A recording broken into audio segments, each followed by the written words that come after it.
should be tackling tobacco and tobacco products in this age of increased legislation, plain packaging, and so on? I think, to be perfectly honest, they've actually tackled it very well so far. I think part of the issues that we have got tobacco manufacturers in this country who've been very helpful. So if you go back when we actually had to go dark, shall we say, they were very helpful in actually assisting most of the retailers with putting doors on. Some have actually taken the gantries out. Some have actually gone for drawers underneath, as indeed I have. But I think by and large, most retailers are pretty savvy, and they have to adopt and change with, obviously, legislation. I think a lot of retailers here would probably tell you that I think that the market is in decline. The illicit market is growing.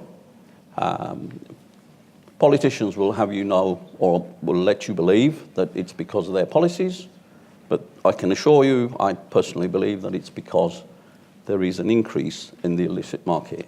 Now, only last week, I think Retail News discovered that there were actual fake packets of the new packaging that's coming, which is the plain packaging. And I guess there'll be more on the market soon, unless the government acts on doing something about it. Sure. Okay. Suleiman, I mean, the transition to plain packaging, did manufacturers and wholesalers, did they give enough support? Yeah, we had support from the manufacturers, but I think the difficult debate has been that in terms of the wholesalers, they also had to incorporate all the changes. So whilst we were on the learning end, they were equally on the learning end. But I have to say at this point that whilst we had the support from the manufacturers, which was really appreciated in many ways, and without that, we probably would have struggled even more.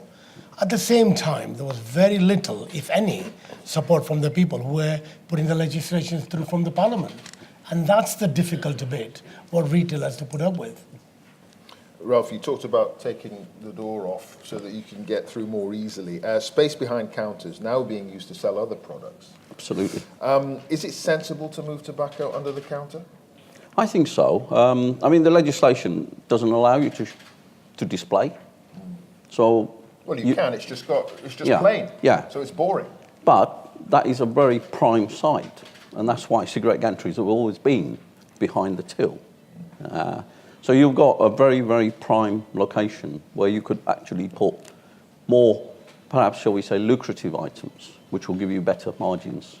You know, I mean, I think all retailers will tell you that, I mean, tobacco is not going to earn you an awful lot of money, but it's a great footfall driver. Is it still? Because Absolutely. There's contention about that in some point. You know, we could argue about this, but ultimately, people want those smokers who come in the morning who want a packet of cigarettes and a newspaper and maybe a bar of chocolate, like a finger of fudge. You've got it. So, you know, I think there is that footfall. You know, so newspapers, they go hand in hand, and that's the difficulty. I think if you ask any retailer to stop selling tobacco, I can guarantee they will lose a hell of a lot of business, and nobody will do it. Is there anybody in the audience who would happily stop selling tobacco tomorrow? There you go. There's your answer. All right, okay. Maybe not tobacco then, e-cigarettes. Suleiman. Yeah, e-cigarettes, it's one of the products which has sort of just come up on market in the recent years. And I think there's a very good opportunity on that. Although I believe that retailers, we're not doing enough. I think we should do more in terms of like we should have more variety, more products. But equally, I think from the manufacturer's side, what we need really is we need reps to call in, visit the shops and, put their products forward. So are they not doing that? They are, but, very little, and we could do with more. So why do you think that is? Why aren't they making more of an effort? Do they not see convenience stores as the place for e-cigarettes? I think they do, but because the market is up and coming market, Right. they've not sort of captured, the whole of it, as a whole. So they're focusing on vaping stores specifically. Yes, absolutely. Right. Okay. I think just to add to that, I think one of the things is obviously with the independent sector, everybody's store is different. So you can't have one size fits all. So there is an issue with vaping because they can actually manufacture stands which could be from very small stands to massive stands, and obviously that costs money. And therefore not everybody's going to take a stand. And I think, so a lot of retailers, I've always said, you have to display, whatever you're selling. If people can't see it, they won't buy it. I mean, how many times people have seen customers walk around the store and going out and you say, excuse me, you okay? You haven't got what I was looking for. Well, would you care to tell me what you were looking for? Yes. And they say, I was looking for so-and-so. Right, well, it's there, Because they haven't seen it, they think you don't sell it. And that's, kind of, as I said in one of my tips, I think you've got to be more professional. You've got to be very good at almost training your customers to actually ask for anything that you don't, And if you don't have it, you'll probably have it tomorrow. And that's why a lot of the independents are surviving. Okay. And the independents, you both believe, are dealing with the plethora of new legislation. Absolutely. They are coping with it, in your opinion. You say that manufacturers, e-cigarettes and so on, they're not really coming forward in the way that you would like. There isn't pushback from the sector itself, is there? There isn't pushback from independents about stocking e-cigarettes? No, independents or retailers look at all the products, all the ranges out there, but we don't, looking across to all the colleagues around, they don't tend to stock more of the different ones, which will entail have more footfall will come in. I mean, people know, smokers, for example, would know what their product, what they smoke. And equally, when you talk about e-cigarettes, people will know, but not everybody knows what's out there on the market. And I think it's an opportunity which should not be missed. Right, okay. The recommended retail price, manufacturers say retailers should stick to this for tobacco products. Do you agree with that? I mean, what if you could increase the margins, whack the price up? Yep. I think if you look at my top tips, one of the tips was, you can premium price.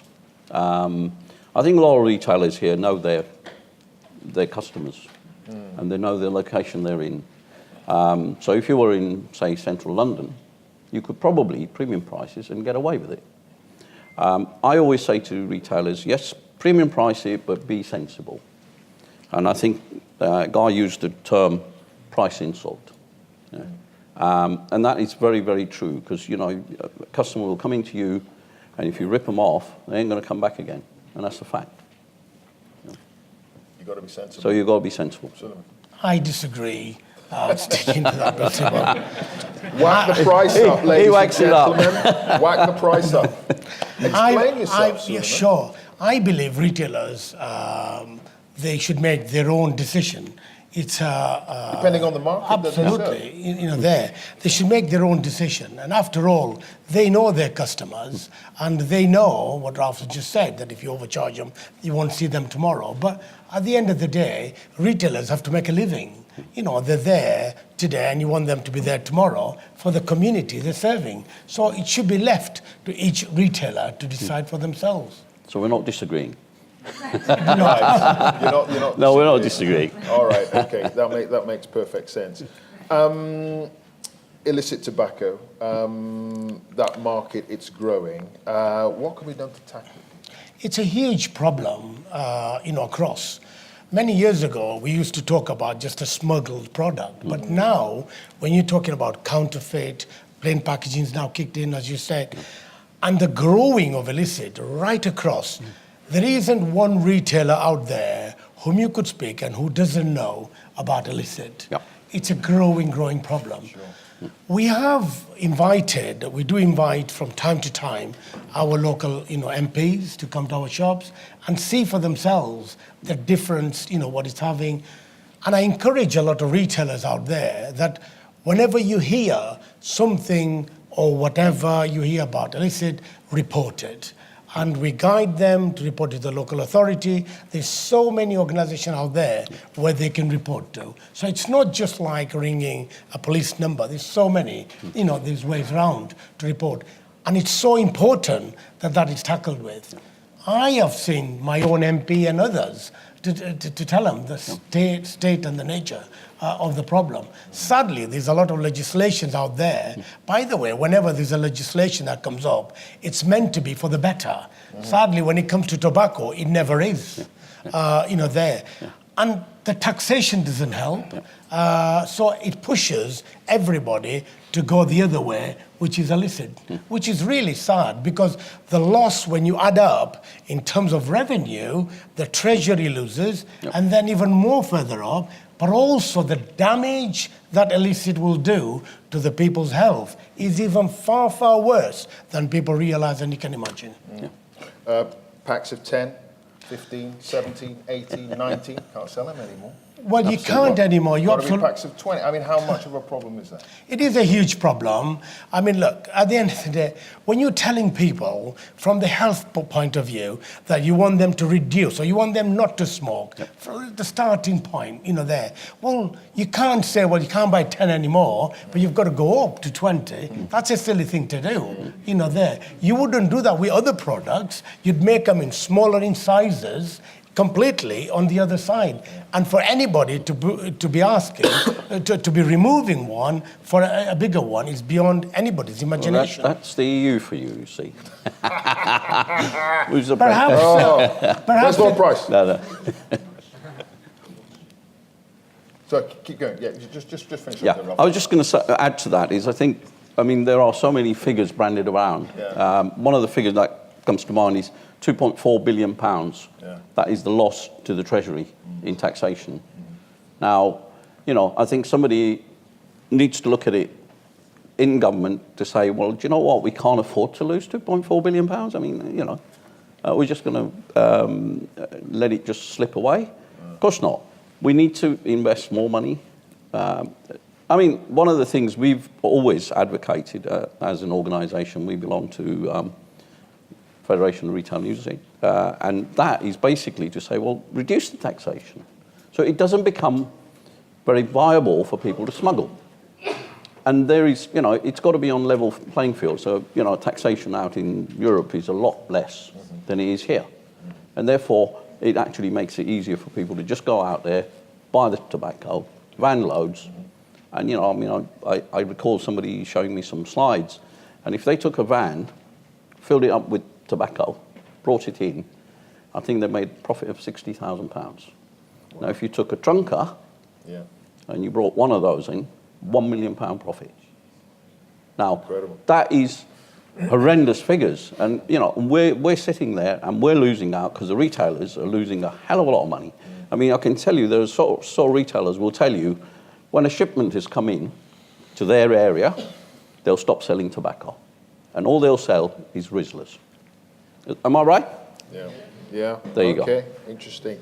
We've got a question here at the front. Hi. Forgive me if it's a cheeky question, but newspapers are in decline. Tobacco consumption's in decline, and it'll continue to decline. So what's the purpose of NFRN to exist, really? Have you thought about your future? Do you want to step outside? No, I mean, in all honesty... no, there's a serious question. Yeah, no, absolutely. Yeah, Yeah, absolutely. and, Absolutely. Please, Rob. And I'll try and give you a serious answer. I mean, I think people forget that we used to be just Federation of Retail News Agents. We're no longer that. We have actually spread our wings a bit more. We are now becoming a federation for convenience stores, retail convenience stores. And I think what we used to offer in terms of assistance, bit of pastoral care for retailers when they had issues, primarily with newspapers. Well, we don't just do that anymore. We have a fantastic array of benefits, such as our legal helpline. We have NFRN Connect, where people can actually report issues. We do a lot of work with tobacco manufacturers, where members have got issues with illicit trading. So you can actually basically just report it without, being anonymous, basically. And, you know, people do actually worry that their names might be branded and, you know, they might have a brick through the window and things like that. So we, you know, there is a lot more that we do now than we've ever done. Yeah, absolutely. As a past national president for NFRN, that's not the first time I've heard that question, so I give you full credit on that. But you know, if you look back where we were 90 years ago and where we are now, there's so much on offer. And without repeating what my colleague Ralph has just said, there's so much what NFRN does now. The pastoral care is one of them. When members are in trouble, they need to speak to somebody. All that, it's important they speak to somebody face to face, at first hand, and that's where NFRN comes into it. And there's much, much more help available today than there was many years ago. All right, we're going to leave it there. Ralph Patel and Suleiman Connaught, thank you very much. Thank you. Thank you.